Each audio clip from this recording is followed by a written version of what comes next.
আসসালামু আলাইকুম এভরিওয়ান পদ্মার সবাইকে স্বাগতম। দেশ ও দেশের বাইরে যে যেখান থেকে আমার ভিডিও দেখছেন আশা করি সবাই ভালো আছেন। আলহামদুলিল্লাহ আমরাও ভালো আছি। তো আজকের ভিডিওটা হচ্ছে সকালে নাস্তা করার পর থেকে শুরু করেছি। নাস্তা করে হচ্ছে বাইরে গিয়েছিলাম। সবজি তারপর পেঁয়াজ ওইগুলো নিয়ে আসার জন্য।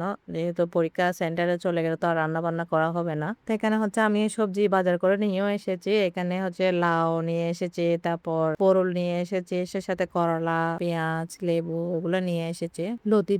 লতি নিয়েছিলাম। আসলে লতি না আমার খেতে অনেক ভালো লাগে। আমার আর আমার মেয়ের পছন্দ। আমার ছেলে কিন্তু একটু খায় না। ওরা শুধু লাউটা পছন্দ করে আমার বাসায়। এই গরমের মধ্যে আসলে লাউ সবজিটা সবাই খাওয়া দরকার। লাউ, চিচিঙ্গা, শসা এগুলা হচ্ছে শরীরের জন্য অনেক ভালো। সাথে কলাও নিয়ে এসেছে। হচ্ছে পেঁয়াজের ঝুড়িতে রেখে দিচ্ছি রেকের মধ্যে। পেঁয়াজ দেখতেছি এখন একটু দাম কমেছে। হয়তো সামনে কোরবানি আর একটু বেড়ে যেতে পারে। 3 কেজি নিয়ে এসেছি, বেশি নিয়ে আসা হয় নাই। যেহেতু 100 টাকা দিয়ে 3 কেজি পেয়েছি।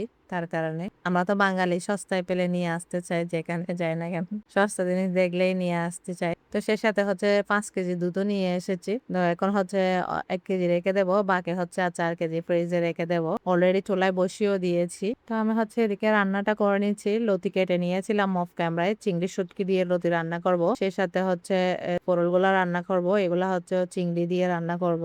খেতে অনেক মজা হয়, কারণ আগে ভাগে রান্না করে রাখতেছি। যেহেতু অনেক সময় দেখা যায় সকালবেলা যেহেতু বের হয়ে যেতে হবে, বাচ্চারা বাসায় থাকবে, তো ওকে নিয়ে সেন্টারে যাব, তো খাওয়া দাওয়া একটু সমস্যা হয়ে যাবে, যার কারণে আগে ভাগে সবকিছু রান্নাটা রেডি করে রাখতেছি। তো এই তো পরোলগুলা রান্না হয়ে গেছে চিংড়ি শুটকি দিয়ে। মাশাআল্লাহ দেখতে অনেক সুন্দর, খেতেও তো অনেক মজা হয়েছে। সেই সাথে লতিও রান্না করে নিয়েছি। এখানে হচ্ছে মুরগির মাংস রান্না করার জন্য মরিচ মশলা সব কষিয়ে নিচ্ছি, কারণ মুরগিটা বাচ্চারা একটু বেশি পছন্দ করে। আমার মনে হয় সব বাচ্চাই এরকম। মুরগির মাংস, মাছ একদম খেতে চায় না। হালকা পাতলা একবেলা গেলে আর তেমন একটা খেতে চায় না। তো মুরগিটা ওদের জন্য রান্না করতেছি।